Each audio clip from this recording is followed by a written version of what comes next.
tenemos otra vez con nosotros el placer de contar con su presencia en nombre de la Casa, a los Santos Ortega Marcos, que nos va a hablar sobre la Alianza del Pacífico, una oportunidad para la sociedad española. El otro día lo dejaste por la de los labios, por lo cual es un privilegio contar nuevamente con nosotros.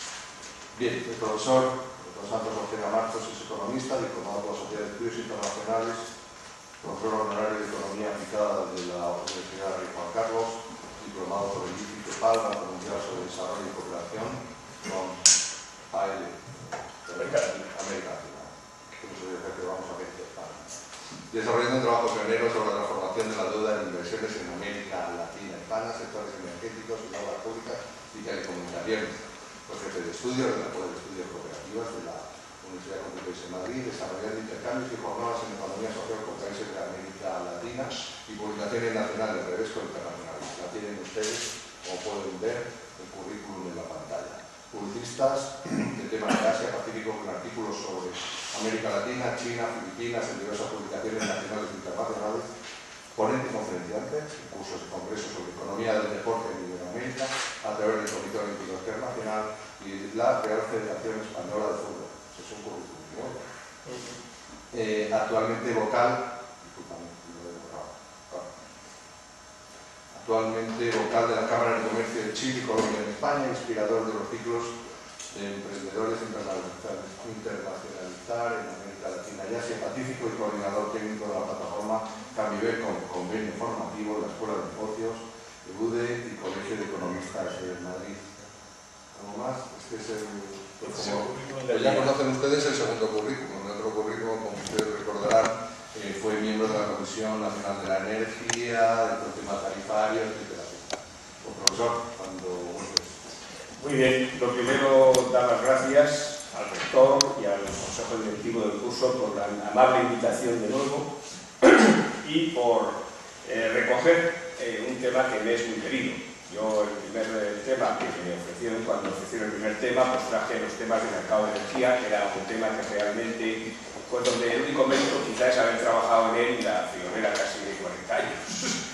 Y luego después pues me vine a este campo, que veis, este campo que vamos a ir viendo, es un tema. Yo prefiero dar la conferencia, voy a moverme un poquito, porque además me he puesto aquí una silla que se mueve mucho, o sea que, bueno, os decía que realmente es un tema que os apasiona, que últimamente yo he estado trabajando bastante tiempo en los cursos de doctorado concretamente. Y luego en esto del ICI, en el CEPAR, hicimos pues, cursos y he estado siguiendo muy directamente los temas de América Latina. Los temas de América Latina, sabéis que ahora con la crisis, con todo lo que es el tema de incertidumbre de la globalización, pues realmente emerge como un Titanic, como digamos, un proyecto que nos va a interesar prácticamente a todos. Por eso he puesto Sociedad Española, he puesto con toda la idea. Porque no solamente interesa a los empresarios, también interesa a la gente normal, digamos, a los estudiantes. Es un continente que nosotros, los españoles, hemos tenido la suerte y la fortuna en un momento determinado de la historia de ir allí, y eso realmente es muy interesante. Vais a ver un poco en la entrada que os voy a dar, va a ser una entrada pequeña, un pequeño flash histórico, y lo que vamos a hacer es un recorrido de cómo está la situación, ¿no? Para que veáis la importancia que puede tener para todos nosotros y cómo se va a mover el magma. Realmente el Pacífico es hoy día realmente el Mare Nostrum moderno. Ya Carlos Marx pues, nos dijo que en el futuro, con una visión muy clara, dijo el Mediterráneo, el Mare Nostrum de la cultura y de la economía, en el futuro será el Pacífico. Y así ha sido, pero él no supo, como los españoles, que realmente sí hemos sido capaces de encontrar, de darle a ese Pacífico un sentido. Os voy pasando un poco con el tema, ya veis un poco que desde el siglo XVI al XIX, pues España y Portugal, pues hemos estado moviéndonos hacia la búsqueda de las especias del mercado y las transacciones comerciales hacia Asia. Esto es un tema muy importante y que se debería rescatar la historia, porque así quizás también cuando nos posicionamos hacia los nuevos mercados nos encontraríamos todos en una posición mucho más digamos, ventajosa, porque somos un país que puede presumir de ello. Yo, de hecho, pertenezco a una asociación que os he puesto el enlace, la Asociación Galeón de Manila, donde llevo la dirección de Relaciones Institucionales y donde hemos movido este tema con un profesor que justamente, uno de los asistentes aquí, el profesor Javier Rana, gran amigo, y hemos movido una pequeña asociación, pero hemos hecho el rescate del español, en fin, eso podéis entrar y lo iréis viendo. Como veis, Portugal consiguió, digamos, después del Tratado de Tordesillas, pues todo lo que era el movimiento de las especias y lo consiguió en exclusiva, porque entonces estaba también, había una Merkel que era el Papa, que también mandaba casi tanto como la Merkel. Y le dijo, no puede ser, los españoles tendrán que ir a una zona y ustedes a otra. Y entonces a España le quedó ese movimiento a través del mar Pacífico, pero, digamos, sin este recorrido que bajaba por todo lo que es, donde África iba bordeando desde la India, y que los portugueses, en una etapa que también ya éramos país conjunto, ya lo movieron. Pero tuvimos la gran suerte de encontrarnos, bueno, primero la gran expedición de Magallanes, y este señor que está ahí, al cual le debemos muchísimo, es Andrés Urdaneta, que fue el piloto que en la expedición de Legazpi pues encontró el viaje, porque el viaje desde América, en esa ruta que nos habían dejado, el viaje desde las costas del Pacífico americano a lo que es la costa asiática, era realmente, digamos, fácil, en el sentido que ibas aprovechando los vientos, que entonces eran veleros, famosos galeones españoles, pues llegaban muy bien hacia la zona de Manila, como veis ahí, pues era un viaje pues bastante bueno. Pero la vuelta era un gran problema, porque los vientos ya no eran esos, eran esos. Entonces, este señor pues descubrió la expedición de Legazpi, Andrés Urdaneta, descubrió lo que se llama el tornaviaje, es decir, el viaje de vuelta fácil. Entonces lo que hacían era subir desde Filipinas, bordeando la costa, como veis, de Japón, y luego pues subían hacia arriba y luego se dejaban caer desde la costa americana, desde California hacia abajo. Realmente este descubrimiento pues facilitó y posibilitó que los españoles, en la Nueva España, españoles y lógicamente en Nuevo México, nuestros hermanos, pues podíamos de alguna manera llegar a la costa asiática y volver en un plazo de tiempo bastante acorde, facilitando mucho la navegación. Entonces los caminos se hacían, había un viaje de ida que veis que iba desde Acapulco a Manila, pasando por Guam, que era también de la corona española, ahora de base americana, estratégica, en todo el Pacífico, y otras islas marianas que, por cierto, todavía alguna no es, sigue siendo de la corona española. Eso es una cosa que la dejo ahí como algo interesante, porque quizá en el Pacífico se pueda rescatar y decir que tienes una base en el Pacífico, España, la corona española. Bueno, entonces, os digo que llegaba hasta las Islas Filipinas y luego ya el galeón volvía, hacía el viaje de vuelta. Entonces prácticamente ese galeón, que también se llamaba la nave de la China en México, pues iba haciendo el recorrido y estuvo prácticamente 350 años, hasta la pérdida de las colonias, estuvo haciendo desde 1565 este galeón, digamos, permitió pues que los comercios, todas las sedas, se llevaba básicamente la plata de México hacia el gobierno chino para lo que era la emisión de moneda, y a cambio nosotros pues lo que hacíamos era aprovechar las sedas, especias, etcétera, etcétera, que llegaban a México, ¿no? Ahí en México, lógicamente, los comerciantes pues fueron monopolizando un poco ese comercio y también lo bajaban por la costa del Pacífico, hacia la zona de Panamá, al puerto de Callao, ¿no?, en Perú, e incluso llegaba hasta las zonas de lo que es el norte de Chile hoy día. En lo que es el movimiento interno se cruzaba desde Acapulco, desde Acapulco a... Espérate que no va a ser ahora. Bueno, mira, que me ha dado. Luego veis un poco del movimiento. Luego desde Acapulco se atravesaba aquí la zona por tierra y se llegaba al puerto de Veracruz. Y de Veracruz los barcos ya se unían con la flota de las Indias. La flota de las Indias era una flota que lo que hacía llegaba hasta lo que es Cádiz, y Cádiz incluso hasta Sevilla. Llegaban hasta Sevilla y allí se llevaban las mercancías mercaderías. Siempre hubo una cierta pugna entre la flota de las Indias, que pasaba completamente por La Habana, y el galeón de Manila. Pero bueno, yo creo que realmente este comercio, que bueno, tampoco se trata hoy de dar una visión histórica completa, pero sí esa sensación de que el único país de Europa que puede, de los pocos países del mundo que puede presumir de haber tenido unas relaciones muy directas con Asia fue en la corona española, lo que fue España realmente, y nuestro América Latina. Lógicamente, América Latina como parte en ese momento de la corona española. Vamos a ir pasando porque ¿qué pasa? ¿Qué procesos empiezan a ocurrir? Sabemos que en el año 1948 empieza a producirse los movimientos, acabada la Guerra Mundial, se empiezan a producir los movimientos de independencia de muchos países que habían estado sujetos, como la India, digamos, a las grandes potencias europeas, ¿no? El apoyo que habían tenido estos pueblos hacia, digamos, en la Guerra Mundial, pues tuvo como beneficio la independencia.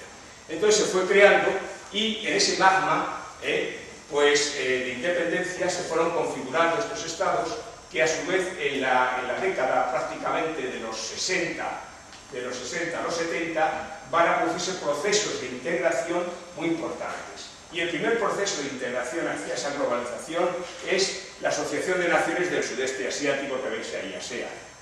ASEAN es un bloque comercial, actualmente tiene la sede en Singapur, que se crea en el año 67.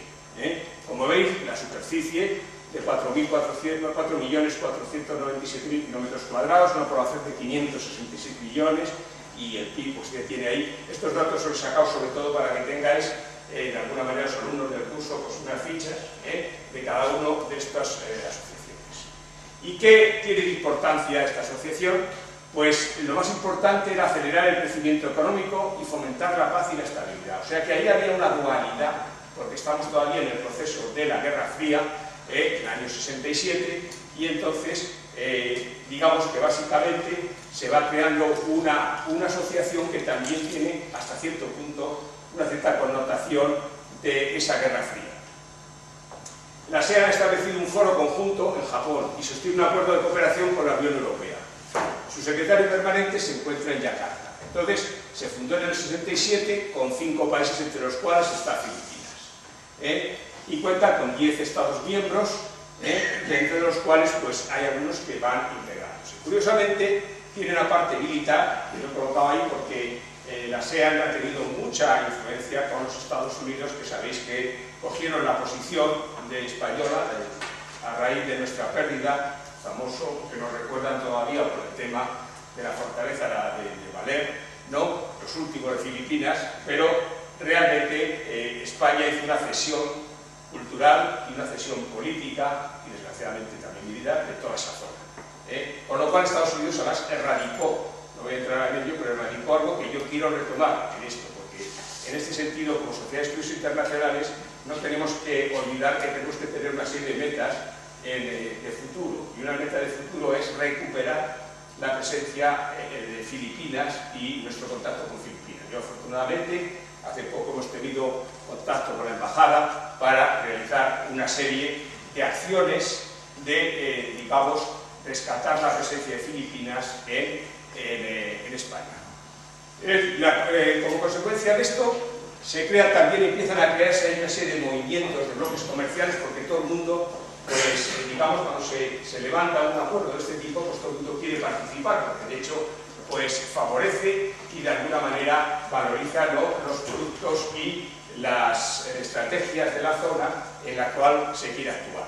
Entonces, concretamente, en el otro lado, siempre que veamos, estamos ante un ejemplo, aunque yo quería antes hacer una distinción. Fijaros que la idea de los dos movimientos que hemos comentado al principio, tanto la ruta del Pacífico que hacía el galeón, como la ruta que luego hacía la flota de las Indias hacia el Atlántico, van a configurar las dos ideas económicas sobre las cuales está girando la política económica internacional del continente de América Latina. Veremos que hay una serie de asociaciones que son el área andina, el área del Pacífico, y veremos que hay otras asociaciones que van a verter hacia el Atlántico, como el Mercosur, etc. Es decir, que de alguna manera ya la experiencia histórica de España ya había abierto las posibilidades que podía tener, que podíamos tener en ese contexto de movimiento de la economía mundial. Entonces la Comunidad Andina de Naciones y la Alianza del Pacífico va recogiendo de repente los países americanos, pues de América Latina, de América, pues recuperan algo muy importante, que era el concepto de Simón Bolívar. Simón Bolívar, sabéis, que tuvo una visión, tenía una visión importante, que era que después de la etapa colonial española se crease algo que era la Gran Colombia. La Gran Colombia iba a ser realmente toda una zona donde se integrarían Nueva Granada, que entonces es la Colombia actual, y otra serie de países del contexto iberoamericano, y que de alguna manera iba a ser en los Estados Unidos del Sur. Algo que también, de alguna manera, digamos, ingenua, pero vamos, con unas ciertas trazas, se había apoyado desde lo que era la logia masónica de Filadelfia, que habían ido inspirando a los libertadores en estos temas. Incluso a Filipinas, pero lo que vimos es que luego después, pues lógicamente no era aquello de ir a ayudar a esa independencia tan bonita de esos países, sino quítate tú que me pongo yo, ¿no? Que era realmente otro. Entonces, la Comunidad Andina de Naciones, los países no se llegó a cuajar esa idea de Bolívar, pero sí se empieza a retomar al ver ese movimiento del otro lado de Asia, los países de América Latina despertaron. Entonces la Comunidad Andina es una de las, digamos, de las pioneras. En el año 69, como vemos, 2 años prácticamente al hacerse esto, el espejo empieza a funcionar y se empieza a crear una Comunidad Andina de países que básicamente está constituida por Bolivia, Colombia, Ecuador y Perú. Entonces, ¿qué es lo que pretendíamos? Lo mismo, tener un sistema digamos, de recuperar, de eliminar incluso en un futuro las fronteras y que los ciudadanos americanos se sintieran dentro de un contexto propio, no ese contexto de soberanía, sino un contexto de internacionalizar un proyecto y una cultura. Entonces, Venezuela fue miembro del pleno derecho hasta el 2006 y Chile fue también miembro del 69 al 76. Pero justo Chile, sabéis que en el periodo pasado del 76, ¿qué pasó en el 76? Pues se produjo el golpe militar de Pinochet. Entonces, Chile cambió Chile siempre ha tenido un problema por las guerras y las guerras internas que hubo con Bolivia, que hubo con Perú, y que lógicamente pues, le han tenido siempre en una posición muy especial. Yo, como soy hispano-chileno, ¿no? Me viene de familia, pues lo que defiendo la verdad mucho a Chile, pero también ha tenido una cierta posición de independencia, es una especie de isla, o ha sido mucho tiempo una isla dentro del cono sur. Entonces, lo que hizo Chile fue decir, bueno, pues yo voy hacia una política monetaria, si toman las ideas monetaristas de Estados Unidos, de los acuerdos de libre comercio, de tratado de libre comercio, y le importaba poco pues, esos movimientos. Incluso cuando se le ofreció volver a entrar, está como miembro asociado, pero no ha tenido el regreso de la Comunidad Andina de Naciones. Entonces, como veis, una superficie prácticamente de casi también 4 millones de kilómetros cuadrados, 101 millones de personas y un PIB también interesante. Como vemos, la organización de este proyecto pues, fue moviendo lo que era una comisión, que se reúne 3 veces al año, crear una Secretaría General, que tiene sede en Lima, y creando ya un Tribunal de Justicia andino, un Parlamento andino, e incluso un pasaporte que pudiera comunicar a los pueblos. ¿Qué pasó realmente con este proyecto? Pues lo que ha pasado es, digamos, tiene como aspectos positivos, los aspectos positivos y negativos del proyecto de la CAN, de la Comunidad Andina de Naciones. Fue el germen, o ha sido el germen de otra serie de asociaciones que tenéis ahí puestas y ha conseguido 2 cosas importantes: la libre circulación de mercancías y una política de inmigración con libre tránsito de personas desde el 2003. Y como decía, el pasaporte andino, que desde el año 2001 ya disfrutan estos países. Pero me ocurrió algo que, como bien retrata Javier Gardi, que es un estudioso que estuvo exiliado aquí en la época de Fujimori, él retrata algo importante, y es que este movimiento fue realmente lento. Se hizo un proceso, pues bueno, de creación de instituciones, algo parecido a ese gran elefante que es la Unión Europea. Entonces realmente, bueno, pues no consiguió, de alguna manera, en ese momento también digamos, la zona andina no tenía, sabéis que tiene unas reservas de minerales, reservas de todo tipo, fundamentales, pero no tenía realmente, tenía unos niveles de vida bastante bajos. todas las zonas de Bolivia, toda la parte de los Andes, si lo conocéis, es muy compleja. Entonces, lo que realmente, digamos, se fue gestando fue otro proyecto, digamos, que fue el proyecto Atlántico, y de alguna manera el proyecto Pacífico no tuvo, digamos, también con una serie de movimientos políticos que no vienen al caso, pero que estuvieron ahí, pues hace que muchos de estos países pues, se traspasen y se muevan hacia la otra, digamos, hacia la otra asociación de Mercosur que veremos a continuación. Entre medias, ¿qué está pasando? Hemos visto lo que está pasando, lo que se gesta en Asia, lo que se gesta en América Latina, y otra vez volvemos hacia Asia. Entonces, en Asia también se crea un foro de cooperación económica Asia-Pacífico. Es decir, que favorece, el ASEAN también fue un primer... Normalmente cuando se hacen estos primeros procesos de integración, pues tienen un componente muy grande de la parte, digamos, político-administrativa, de los puestos, de las situaciones, etcétera, etcétera. Entonces, acaba siendo un monstruo poco cooperativo, o sea, como nos está ocurriendo la Unión Europea, y no somos capaces de dar el salto. Entonces, en el caso del Foro de Cooperación Económica Asia-Pacífico, el APEC, pues es otro avance. Este avance se hace ya en el año 89, y reúne 21 economías de la parte de, tanto como veis, el continente asiático. Ya aquí se va perfilando, ya no es una cosa que se hace a un lado, otra cosa que se hace a otro y que tiene independencia, sino que es un proceso en arco, es un proceso integrado. Este proceso integrado que tenéis ahí en el mapa, pues se hace un tratado que no tiene carácter formal, se trabaja con un consenso. Esto me parece muy importante, porque es mucho más complejo. Desde el momento que no se crean formalismos, que las reglas no son tan rígidas, pues permite, de alguna manera, bueno, pues moverse con más soltura. Estamos hablando de, digamos, situaciones de incertidumbre donde el comercio internacional tiene que moverse en la mayor, digamos, la mayor velocidad posible. Y por ello, las decisiones se toman por consenso, y está la sede en Singapur, que ahí se ve, también tiene un banco importante de desarrollo para los temas asiáticos. Cada año, uno de los países miembros pues, hace una junta, y ahí se van perfilando los temas del acuerdo que les reúne, ¿no? Del foro. El próximo, concretamente, va a ser en Filipinas. Lo señalo también porque sabéis que estoy en este tema, estoy señalando la importancia que tiene para nosotros como España y como país el retomar nuestra presencia en Filipinas y en las antiguas colonias de allí, como cierta base de tipo cultural, económico, y como os diré, pues, con interés notable.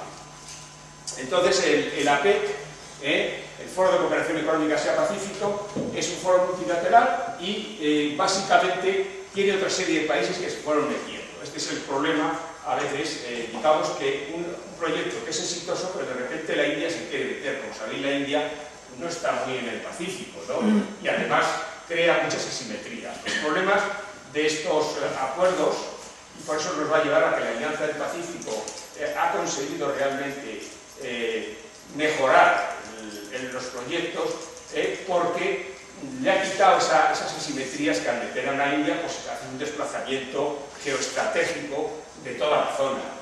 Ya tienes una China, y tienes ahí otros países que son más pequeños, y entonces se produce un desnivel. Entonces está paralizado, digamos, desde hace tiempo, porque sabéis que en el año 97 hay una crisis también importante. Entre nuestra crisis fue la crisis en Asia. Entonces se produjo un proceso de crisis y claro, entonces paralizaron la entrada de miembros, y en ese proceso, mientras tanto, pues hay países que no están, concretamente de lo que es la Alianza del Pacífico, están México y Perú, pero no está, y Chile, pero no está Colombia, por ejemplo, y estos países están deseando entrar, y de alguna manera, lógicamente, se quiere permitir, incluso, decía antes que España tiene algún islote por ahí, o una isla que todavía la corona española, pues podría llegar a estar. Y de hecho, Estados Unidos, aunque está, porque lógicamente es Pacífico, ha querido entrar también, que entrase Guam. De hecho, se lo han paralizado esa idea, pero bueno, hay que dar una idea hacia un futuro. También el único país que está, digamos, isla del continente es Taiwán, por el problema de, ya sabéis, un poco de Taiwán. Y llegamos a uno de las grandes realizaciones del proyecto de integración comercial, económica e incluso política, que es el Mercosur, de América Latina. Mercosur os diría que sería esa visión del Atlántico hacia Europa, hacia estos continentes. Se crea, como sabéis, en el año 91 en Asunción, Paraguay, y actualmente tiene su sede en Montevideo. Los antecedentes son la declaración de Foz de Iguazú. Aquí se reunieron básicamente, yo creo que aquí hay una figura que yo creo que no está bien reconocida, pues hay aquí algún argentino que yo por lo menos le tengo una admiración, que fue Raúl Alfonsín. Raúl Alfonsín era el presidente y junto con el presidente de Brasil se reúnen para hacer eso. Ellos ven la necesidad de hacer esa integración. Entonces, establecen una relación común como una de las medidas para llegar a una zona libre y pues requiere esta superficie, ya estamos hablando de 13 millones de kilómetros cuadrados y 270 millones de habitantes. Como veis, sería, digamos, el cuarto bloque y la quinta economía mundial. Tiene acuerdos, pero no tantos como debiera. Ya veremos a ver qué políticas se han ido haciendo en el otro lado del Pacífico. Aquí tenemos acuerdos concretamente, sobre todo con la comunidad andina, que hemos visto hace un momento, y de hecho algunos de los países, pues como Bolivia, se fueron traspasando. Es decir, que ante la pérdida de competitividad por el entre medias de esto tampoco surge como una consecuencia que alguien se levante por la mañana y diga, hombre, pues vamos a ver si creamos una cosa y tal. No, los productos de la comunidad andina de esas zonas pues estaban sufriendo ya el choque brutal de los precios de los productos asiáticos, que como sabéis son también pues unos niveles súper competitivos con los cuales no podían competir. Es decir, aunque eran economías, además economías pobres, por ejemplo el caso de Bolivia, en la zona sobre todo andina, pues se encontraban con esa pega adicional de que encima pues estaban perdiendo la competitividad. Entonces algunos de estos países pues se pasa hacia la otra vertiente, hacia lo que es la vertiente atlántica. Luego tiene acuerdos también con Chile, México, con Cuba, pero como veis también hay unos acuerdos un poco, y digo entrecomilladamente, más de carácter político. Entonces los miembros plenos de Mercosur actualmente son Argentina, Brasil, Paraguay, Uruguay, Venezuela, y como miembros asociados Bolivia, Chile, Colombia, Ecuador y Perú. Observadores México y Nueva Zelanda. Pero ¿qué ocurre con esto? Pues ocurre que realmente, digamos, estos países, quitando el caso un poco del peso que está, el país que está creando la razón es Brasil, porque realmente en los otros, tanto Argentina como más, digamos, los demás países han tenido una serie de complicaciones de tipo económico y de hecho esta zona, fijaros la importancia que tiene, si trazáramos una raya desde los Andes de lo que es la zona Pacífico y la zona Atlántico, los crecimientos económicos, pues unos se mueven en el orden del 5 al 7% y otros se están moviendo en el orden del 3%. Es decir, que casi la mitad de crecimiento de los países de Mercosur comparativamente con la zona del Pacífico. Entonces, el acuerdo marco que establece esta zona de libre comercio tiene la gran pega de que de alguna manera bueno, pues se ha introducido más conceptos de tipo político y he intentado de alguna manera cosas positivas, crear acuerdos de tipo social que realmente no se han cuajado en una, digamos, luego, como sabemos, en el contexto del interior de los países. Y además se producen muchas asimetrías. ¿Por qué? Porque los dos países fundamentales, que son Argentina y que son Brasil, pues, para que os hagáis una idea, las exportaciones de Argentina a Brasil son el 16% de su comercio exterior y, a su vez, la de Brasil hacia Argentina es un 6%. Así que las asimetrías también funcionan, de alguna manera, lo que en un sistema más pautado y más arreglado, como es el Mercosur, pues introduce, digamos, situaciones y conflictos económicos y comerciales que de alguna manera tienen que dirimir, y para ello también se ha creado algún tipo de estructuras interesantes.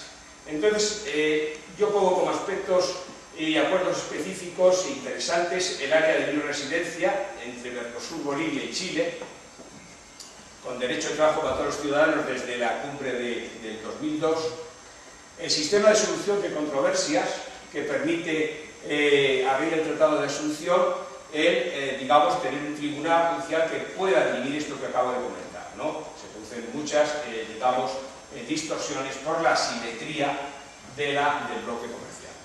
Y a su vez el tema sociolaboral, y quizás ahí donde yo creo que ha hecho alguna aportación, porque veremos que otro de los acuerdos, el acuerdo de la Alianza del Pacífico, es mucho más light y no entra tanto en esa configuración, por decirlo de alguna manera, política, ¿no? Digamos que el Mercosur estaría más en lo que es un poco también lo que ha sido un poco la gestación del proyecto de la Unión Europea.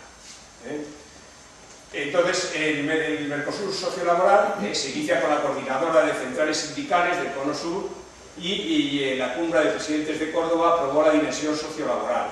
De alguna manera pues establece, pero ya digo que es un establecimiento pues más de carácter digamos político, de marco jurídico, etcétera, pero que luego eso pues me temo, habría que hacer un análisis, pero que no ha llegado o no ha tenido el trasfondo. Lógicamente las asimetrías han hundido economías, por ejemplo el caso de Paraguay.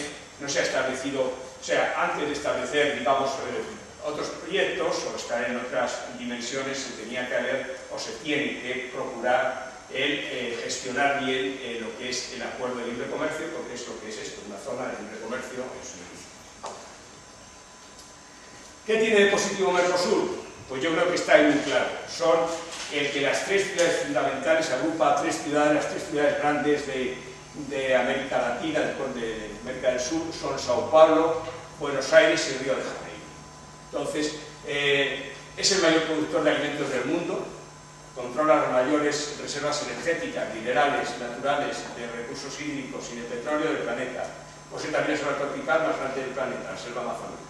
Productos industriales, pues tiene productos, como sabéis, placas de acero, electrodomésticos, etcétera, de productos que incluso tienen elaboración y se están, digamos, fabricando, sobre todo hablamos de Brasil, en el propio continente, dentro del grupo, dentro de lo que es el bloque comercial. Y luego las famosas petroleras, pues, de Brasil y de Venezuela. Finanzas, pues tiene el caso de la creación de los bancos, el Banco de Brasil, APU, Bradesco, etcétera, una serie de bancos que han permitido o permiten de alguna manera el que las transacciones o que la financiación del comercio exterior pues sea más posible.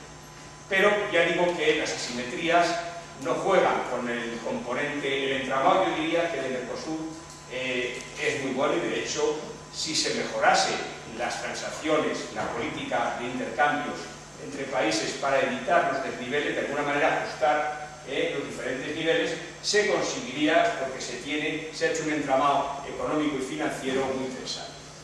Lo menos positivo del Mercosur, pues es la no resolución que acabo de decir de las asimetrías. Luego también yo creo que la retórica que se ha establecido ha llevado a que específicamente Dilma Rousseff le dijera en el último encuentro, que ha sido, estamos hablando de hace unos días, el 7 de mayo, la noticia, y le comentó al presidente actual de Venezuela, que va a ser el país que va a liderar el Mercosur en este periodo, y claro, un país que está en una situación muy convulsa, como sabéis, dentro de los procesos, de este proceso, pues ha habido procesos complejos, políticos, internos, que han puesto en situaciones de stand-by determinados países, hablo del caso de Uruguay, etcétera, todos esos movimientos que ha habido que realmente, porque claro, también como tiene la Unión Europea, tenemos que jugar con las mismas reglas de juego, es decir, si se juega con una línea democrática, si un país es democrático, lógicamente no tiene las mismas servidumbres, lo acabamos de ver laceradamente en el tema de Bangladesh, donde resulta que hemos quitado unas fábricas de textil que teníamos aquí fantásticas y las hemos llevado a otro contexto, un contexto donde no hay ningún tipo de desarrollo social ni ninguna, digamos, garantías de tal. Como consecuencia, pues no sé qué estamos trasladando a veces. Aquí hemos quitado, digamos, la industria fabril y se ha desplazado a un sitio donde origina ni siquiera da una solución. Entonces, todo esto, pues lógicamente hace que los equilibrios, los acuerdos comerciales tengan que tener algún tipo de contrapesos, de variantes que permitan que se puedan realizar las transacciones y puedan hacer los proyectos comerciales con esta garantía. Porque claro, es un país, no como se va a competir si en un sitio se exige tanto y en otro sitio no se exige nada. Bueno, pues estamos hablando aquí de que de alguna manera, por Dilma Rousseff también le ha comentado que en el caso este, pues también hay un proceso, digamos, democrático que ha quedado en stand-by en Venezuela y esto pues origina problemas. Es decir, de alguna manera, resumiendo, yo creo que Mercosur tiene el problema de aclarar o de alguna manera redireccionar las políticas que de alguna manera se han ido introduciendo y que han desvirtuado incluso, yo os diría, porque sí he trabajado en ello, en lo que es las instalaciones energéticas, eléctricas, pues la zona de Asia-Pacífico ha logrado conectarse muy bien todos los procesos que van desde México, las líneas de alta, el proceso que inició con ayuda de España, con apoyo también de la Unión Europea, se fue haciendo y se quedó paralizado cuando llegó, digamos, el antiguo presidente de Venezuela al poder. No por nada, sino simplemente porque trae un proyecto bolivariano. Yo creo que al final siempre me gusta ser, de alguna manera, porque nunca hay una, digamos, dentro del trama económico también hace falta filosofías, y quizá cierta filosofía de las políticas bolivarianas pues se podrían introducir, pero eso sin crear, digamos, no ir destruyendo y creando cosas nuevas todos los días, porque de eso América Latina sabe mucho y lo ha pagado claramente. Y todo esto nos lleva al centro, el mapa de esta conferencia, que es la Alianza del Pacífico. Como vemos, la situación en que se crea, cuando se crea la Alianza del Pacífico, nos estamos encontrando con ¿qué? Con un contexto complejo, un contexto, estamos hablando del año 2010, y se encuentra con una comunidad andina que no funciona, un Mercosur que de alguna manera se está fraccionando y se está desvirtuando, y de alguna manera en el peor momento, en el mejor momento por un lado, y en el peor momento por otro. Es decir, el mejor momento, ¿por qué? Porque la economía de la región va muy bien, tiene, digamos, la fuerza del otro lado de Asia, del Pacífico, está dando posibilidades a la economía, digamos, de América Latina. Pero por otro lado tiene el problema de que si tú no tienes una, digamos, una presencia y una fuerza para compensar, pues al final aquello va a ser más una invasión que una transacción comercial. Y para eso, con muy buena visión, sabéis que Chile era el país que había quedado, de alguna manera es el armazón de la Alianza del Pacífico. Se había quedado un poco fuera, estaba un poco más social, Mercosur, pero bueno, de alguna manera tampoco tiene verdaderos problemas también en algunos aspectos, y él había hecho un modelo propio. El modelo chileno es un modelo de acuerdos de libre comercio con todos los países del mundo. O sea, un país pequeño que no llega a 20 millones de habitantes y tiene acuerdos de libre comercio con prácticamente todos los países, todos los bloques y países del mundo. Entonces esto, y además en las condiciones fantásticas, y eso le ha permitido pues no solo crecer, no solo relacionarse, sino atraer capitales, atraer inversiones y canalizarlas a través de esa política de los acuerdos de libre comercio. Encima, no ha sido, no de lo que se acusaba desde Mercosur, a un poco hacia la figura de los Estados Unidos y de la presión americana. Entonces, que queda, ya lo veremos un poco por otro organismo, la CELAC, controlada, sino que en este caso, pues estos cuatro países se dan cuenta perfectamente que haciendo un modelo flexible se puede avanzar rápido. En este caso es Chile la que lidera el tema, y vamos a ir viendo un poquito.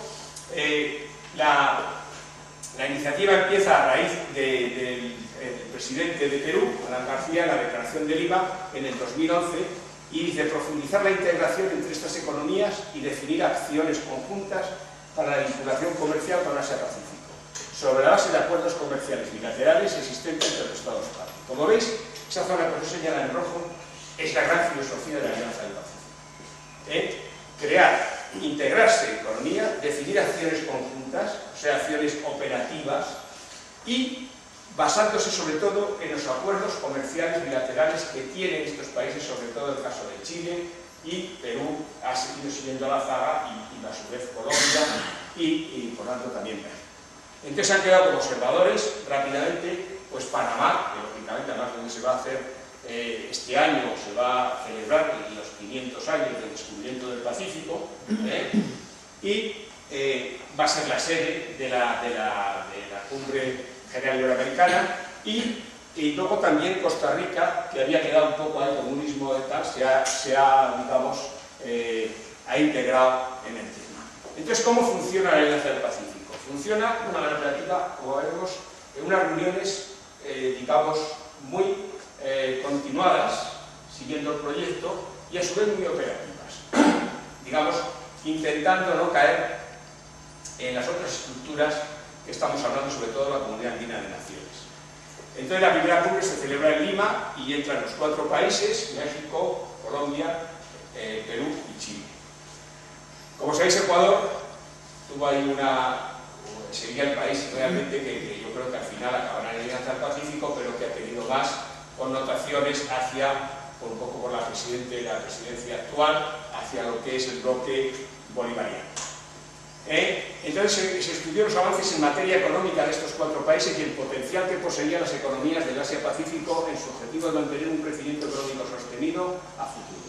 Como veis, lo importante es darse cuenta que está teniendo un crecimiento, que ese crecimiento viene inducido por lo que es el gran desarrollo de la parte asiática, y lo que se intenta de alguna manera es que ese crecimiento sea sostenido en el tiempo, y para ello se están creando unas pautas de comercio exterior que digamos, permitan de alguna manera pues no caer en ciclos excesivamente digamos, perjudiciales.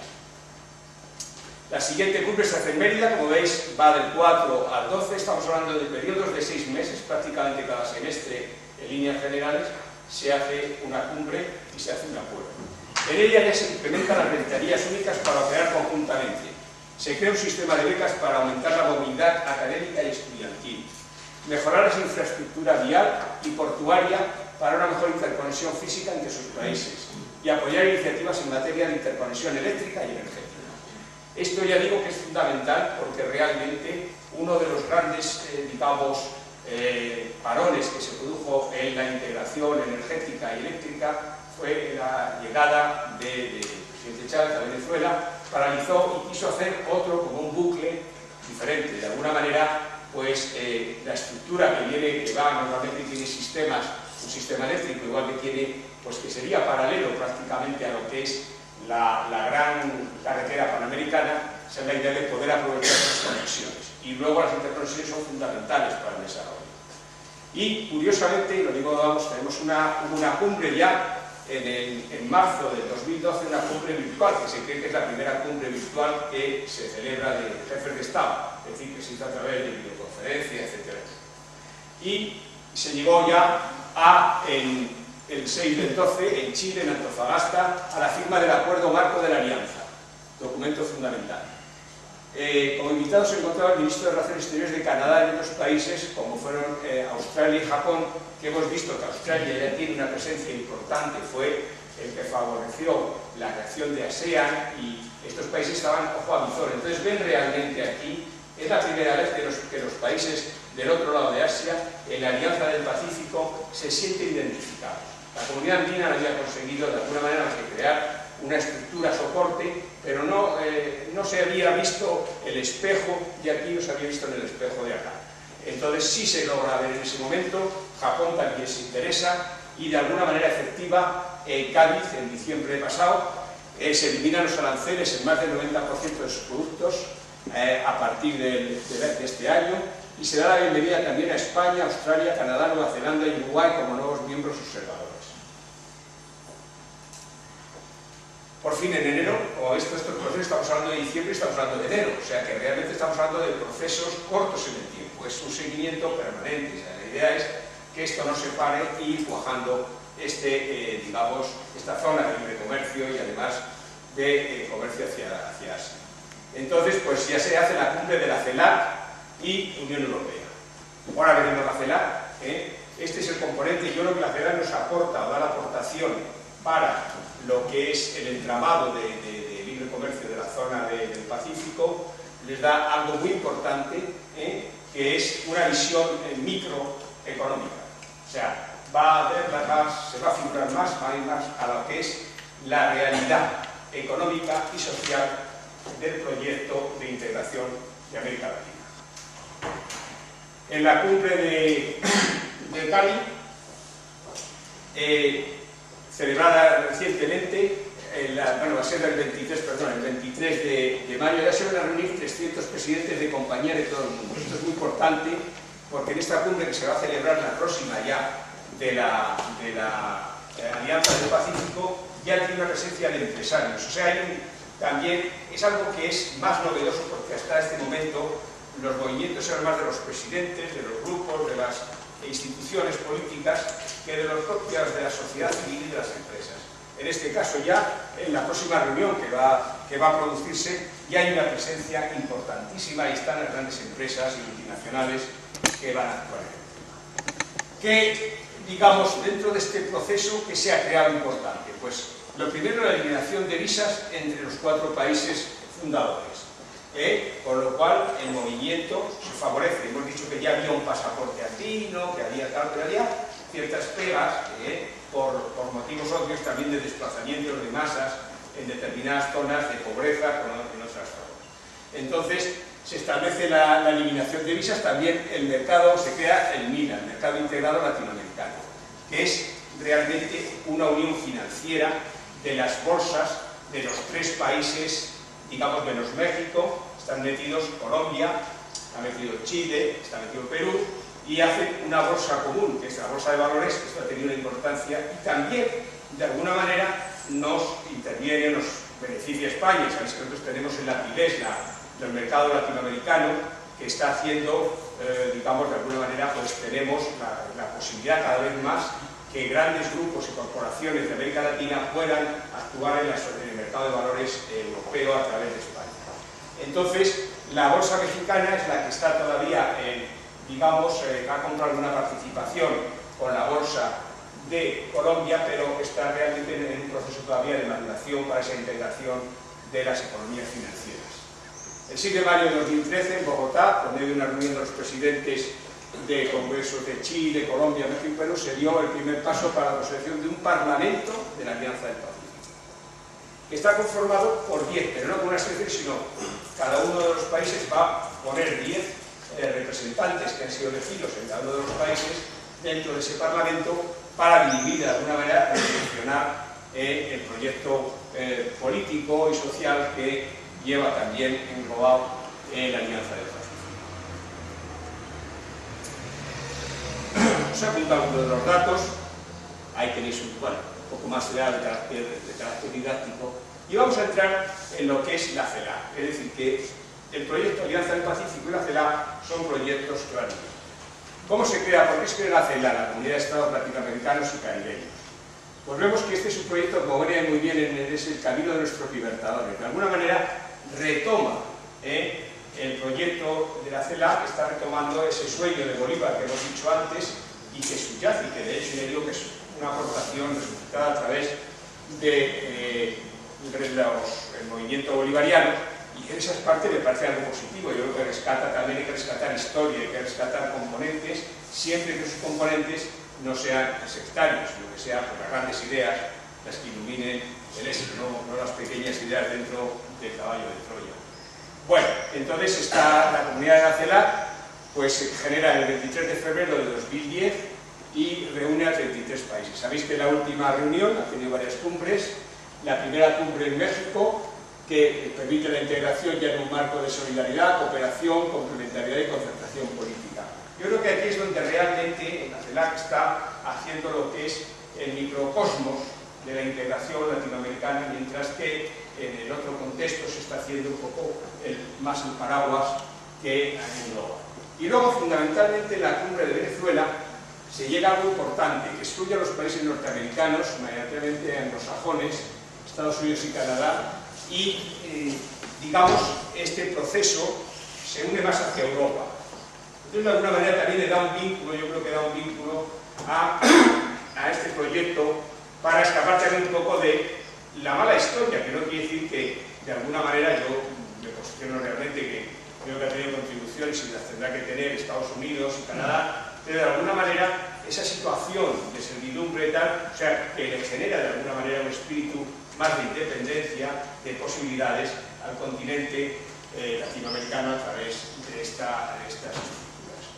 Y por último, en el año 2013, en Chile, se acaba de celebrar hace muy poco tiempo, se celebra la tercera cumbre, y además esta cumbre ya llega a 5 puntos fundamentales.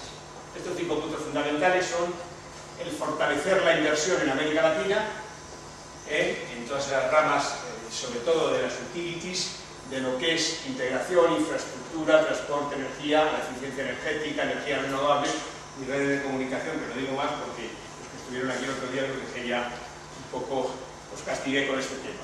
Luego el mayor apoyo a las pymes. Esto es fundamental. Yo creo que esto es es el primer grupo, la CELA, es la primera vez que de alguna manera se aflora, ya se sacó en las declaraciones que hubo en Cádiz, pero el apoyo a las pymes, que es algo que además nos interesa realmente, es esta parte, que os digo, dentro de otros contextos, no de las grandes multinacionales, de las grandes corporaciones, sino que las pymes puedan moverse y se están yendo. Sabéis que tenemos una gran, digamos, un gran despertar de internacionalización de la empresa española y de las empresas europeas hacia América Latina. Bueno, pues ahí se van a crear también estructuras para poder operar dentro de ese marco. También los temas un poco contra el proteccionismo, establecer, digamos, en este aspecto Barroso y Angela Merkel apoyaron claramente la posición de la CELA, lo cual le da una fuerza enorme también a la Alianza del Pacífico. Y en el punto 4 se crean una serie de condiciones para los temas de seguridad, salud, que esto contamos en la cabeza, es decir, que el desarrollo, que las aportaciones que se hagan no se hagan en ese contexto, digamos, lacerante de explotación, quizá más duro que el que, en algún caso, como hemos visto que ha habido algunos casos en la India o en China, pues más casos o más duros que los que a veces se comentan de la historia de las colonizaciones. Y por último, el país, el sitio elegido, será donde se va a celebrar la próxima reunión, que es en Bruselas, en Bélgica, y será el país elegido como sea. Bueno, como conclusiones a esta conferencia, ya he ido diciendo ya, no he podido reprimir, entonces tenéis reforzar la presencia de España en América, yo creo que es algo que nos tenemos ahí pendiente, las relaciones con los Estados Unidos, las relaciones con área Mercosur. Cuando digo relaciones con Estados Unidos digo algo muy importante. Ayer mismo hablaba Obama junto con Merkel la posibilidad de crear un acuerdo de libre comercio, fijaros, un acuerdo de libre comercio de Estados Unidos y la Unión Europea. Tema fundamental que hace un triángulo, con esto que estamos comentando, muy interesante. Luego, relaciones con el Mercosur. Yo creo que el Mercosur tiene que tener un proceso de reestructuración y de clarificación de sus posiciones económicas y políticas, y las relaciones con área Caribe, las relaciones con área del Pacífico y sobre todo las relaciones nuestras y nuestras posibilidades que tenemos que hacer con lo que comentaba, de encontrar nuestras plataformas también culturales. Es decir, no es que no vayamos a ir a otros países que ya los tenemos. En China realmente la presencia española está siendo, eso ha llegado un poco tarde, pero está llegando con bastante eficacia a esos mercados. Pero a través de estos grandes consorcios iremos mejor, no a pecho descubierto. Y por último, dar las gracias a todos por la atención, y ahora pues estoy dispuesto un poquito a tener el coloquio y a contestar sin que sean preguntas no difíciles. Muchas gracias.